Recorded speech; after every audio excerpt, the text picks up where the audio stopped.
This is Democracy Now!, democracynow.org, The War and Peace Report. I'm Amy Goodman. Protests are continuing in Brazil over the imprisonment of former President Luiz Inácio Lula da Silva. 2 weeks ago, Lula began serving a 12-year prison sentence for a highly controversial corruption conviction. Lula is the front-runner in this year's presidential election. His supporters say his jailing is a continuation of a coup that began in 2016 when his close ally, Dilma Rousseff, was impeached as president. Both Lula and Rousseff are members of the left-leaning Workers' Party, which has been credited with lifting tens of millions of Brazilians out of poverty since Lula was first elected in 2003. Last month, Lula spoke on Democracy Now! In one of his final TV interviews before being jailed. We are awaiting the accusers, for the accusers to show at least some piece of evidence that indicates that I committed any crime during the period that I was in the presidency.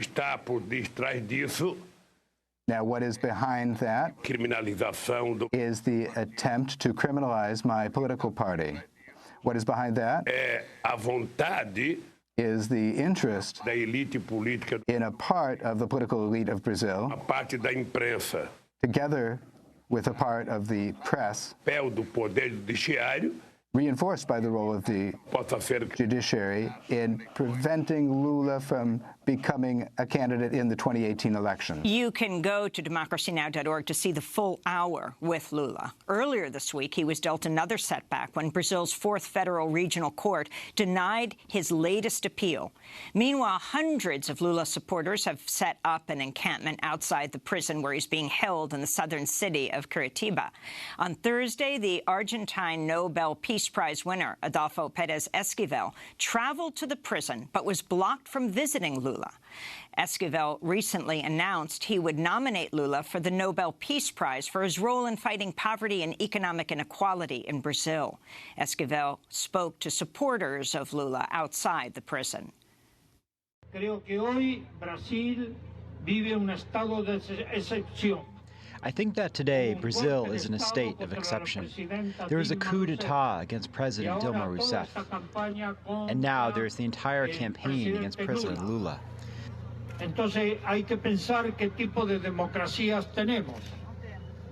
So we have to think, what type of democracy do we have? Not only here in Brazil, but in all of Latin America. And we have to continue developing an international campaign until Lula recovers his freedom. Free Lula. Lula libre. The Nobel Peace Prize winner Esquivel was speaking outside the Curitiba prison. Meanwhile, about 100 members of the homeless workers movement and the People Without Fear briefly occupied the vacant beach apartment, which is at the center of the Lula case. Lula was accused of receiving the apartment as a bribe, even though no documents have emerged actually linking the former President Lula to the apartment, which he never lived in. The protesters hung a banner reading, "If it's Lula's, then the people can stay here. If it isn't, why is he in jail?" Well, earlier this week, I had a chance to interview former Brazilian President Dilma Rousseff. Her impeachment in 2016 ended nearly 14 years of rule by the Workers' Party. Rousseff is a former political prisoner who took part in the underground resistance to the U.S.-backed Brazilian dictatorship in the 1960s. She was jailed and tortured from 1970 to 1972. She was elected president in 2010 and re-elected in 2014. I spoke to her while she was on a speaking tour in Berkeley, California. I began by asking her why she'd come to the United States and about the political crisis in Brazil. É prazer novamente falar com Democracy Now! It's a pleasure to be speaking with you on Democracy Now! Once again. I'd like to say that the purpose of my trip to the United States and to Spain is to clarify and raise awareness among people who live outside Brazil and everybody that Brazil is suffering a new sort of coup d'etat. This began with me in 2016, when I suffered an impeachment without having committed any high crime or misdemeanor. The truth be told, I find myself in a situation, and Brazil finds itself in a situation, in which there is a sort of legal protection, a legal cover that is hiding acts of corruption by all others. and it produces indictments against members of the Workers' Party and against President Lula. I suffered an impeachment. That impeachment was the opening act of the coup. I was impeached without committing any crime. From there, the process has become much more radical. Adota-se uma agenda que não foi aprovada nas eleições. An agenda was adopted that was not approved in the elections, an agenda that is about curtailing the rights of the poorest and of workers, to destroy social policies guaranteed that 36 million would be lifted out of poverty. That took Brazil off of the map of hunger of the UN. So many gains that we saw in the last decade. And what has happened? The coup-mongers today do not have any political expression. They were condemned by the population, and so they don't have a relevant situation for the upcoming elections in 2018. What they have done, actually, is to open up a Pandora's box, a box of the monsters, and they took out of this box the extreme right, which today is represented by President candidate Captain Jair Bolsonaro, who on the day that my impeachment was voted on in the lower house, he voted in favor of torture and a military dictatorship. So what is the situation in Brazil? There is a strengthened far right, and the center right, in going along with the coup, has dissolved itself and has a minimal political expression today.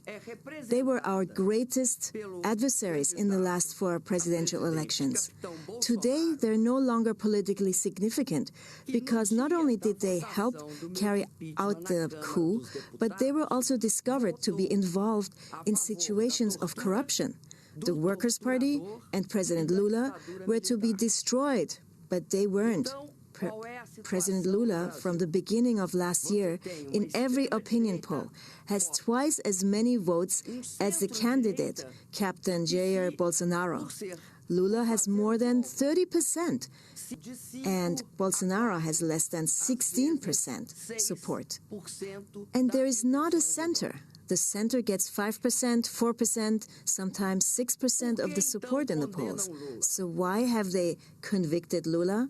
A razão política é porque se faz golpe de Estado, the political reason is because if a coup d'etat is carried out, if a president who is legitimately elected is removed, if a set of illegalities are carried out, including the coup, one cannot not allow the election of Lula to be closed off. So what do? They removed Lula from the presidential campaign, accusing Lula falsely of having committed a crime of corruption. What is the crime of which they accuse Lula? They accuse Lula of committing a crime of passive corruption, which entails a 280-square-meter apartment or a home with 3 floors. They say that he committed a crime in order to receive that house. Now Lula is not the owner of that house. He does not have possession of the house. He doesn't use the house. He has never been in that house. So what we are seeing in Brazil is lawfare. The law is being used to destroy the citizen status of one's enemy. The enemy in this case is President Lula. That means that they're using the law and legal procedures to wage a political struggle and to engage in political persecution in a way it's very similar to what was done against me. Because in the process of my impeachment, they said, but we are following through on every single legal procedure. Yet the accusations were unfounded. Me acusaram de praticar atos. They accused me of engaging in acts that every president before me has carried out. They were not crimes when the other presidents engaged in such acts. And they weren't crimes when I took such action. They were provided for by the law. Many have asked us, why don't you choose another candidate, since the polls show that a person supported by the Workers' Party and supported by Lula would be well positioned to run in the election? Our answer is because accepting this is accepting that Lula is guilty. And for us, it is more than proven that he is innocent. So accepting that is accepting political persecution, and it would make it official. They have taken Lula prisoner for two reasons. First, to make the argument that he can't be a candidate, but also for a very strong reason. That is not to let him speak, and that is clear in the very argument of the measure that requires that he begins serving the sentence immediately. Because Lula today is in a situation in which he is being isolated. He is in a situation of solitary confinement. I was a political prisoner during the military dictatorship that followed the military coup. At that time, no doubt, the situation was one of open violence. People were taken prisoner, they were killed, they were tortured. All rights were violated. The right to freedom of expression, the right to freedom of the press, the right to organize. All of these rights were done away with. In our current situation, and this is typical of Latin America, you have a coup that is not a military coup. It doesn't destroy the rights of everyone. It corrodes the institutions from within, as if it was a sort of parasite corroding democratic institutions. So in this case, what are they doing with Lula? Lula can't speak, but we can speak for him. Brazil's democracy is being mitigated. It's being diminished. Qual é o nosso papel? E por que eu viajo e venho aqui? What is our role? And why am I traveling? And why am I here in Berkeley? I went to Catalonia. I went to Madrid. I was already in the East Coast and some U.S. universities. I have been in France and Germany. Why? Because we have to draw on all possible means to not allow this way of wounding democracy, which in our case is a fragile democracy. We emerged from the dictatorship in the 1980s, and Lula is an example of this phenomenon, because they don't want Lula to speak. They want Lula to be isolated from the whole world at this time, because they see him as a representation of everything that turned back the coup in Brazil. Like any coup process, it cannot be sustained if it doesn't become radicalized, if it doesn't become deepened.